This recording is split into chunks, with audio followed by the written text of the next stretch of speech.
Morning, everybody. Time for another edition of Morning Motivation. I apologize, it's a little late today, but it's still morning, so it can't be too late, right? Today, happy Friday, by the way, for those of you who get the weekends off like me. I'm excited when it's Friday.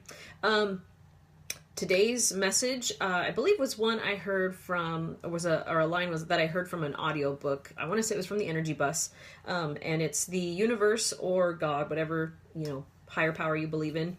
But basically, the universe will continue to break your heart until you open it.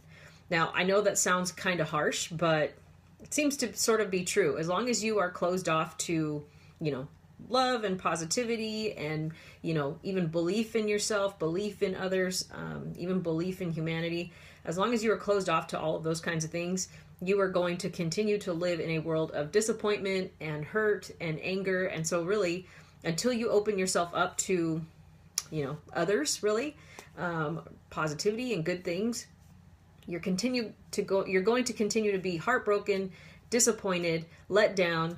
The book is about energy, obviously the Energy Bus, and that particular part of the book, she was talking about how things just keep happening, and it's because until you are open to receive goodness, the world, or like I said, universe, God, whatever it is that you believe in, is going to continue to break your heart until it's open. So you have to, and that's the scary part, is allowing yourself to be open, allowing yourself to be vulnerable.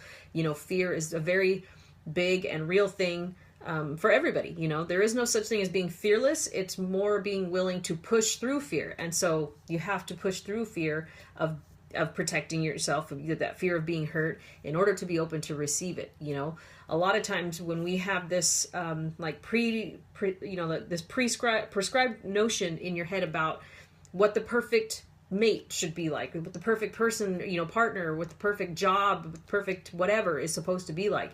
And then it's when something like that happens and it's not exactly what we want, we're so disappointed. It's kind of like, they say don't meet your idols, like meeting celebrities and stuff, because they end up being disappointing in real person. I mean, that may not be the case with everybody, but I know that certainly does happen in a lot of instances.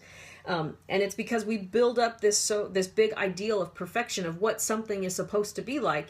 And then when we get that thing in real life, or we meet that person in real life, or we end up with someone that we think is going to be the right one, and then they are completely different, or it doesn't live up to some, unrealistic standard or expectation, then we're heartbroken and disappointed. So you have to be open and you have to be flexible with your concept of certain things, your idea of certain things. Now, does that mean that you have to compromise on your morals or compromise on certain values?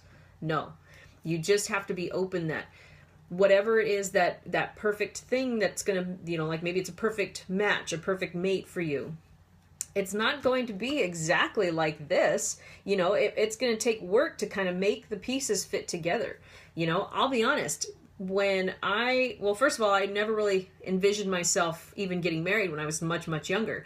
And this is no offense to Gary, he knows this, I never pictured myself with somebody like Gary, because at the time, I didn't drink, I didn't smoke, I didn't really do the party scene. I was very wholesome, small town, Christian girl. And Gary was total rocker, party scene guy, drinking, all kinds of stuff, without going into all the nitty gritty. So, and sometimes, I'd still wondered what was it that brought us and drew us together? Because I'm certain that I was not what he had pictured for somebody that he was going to be with, forever.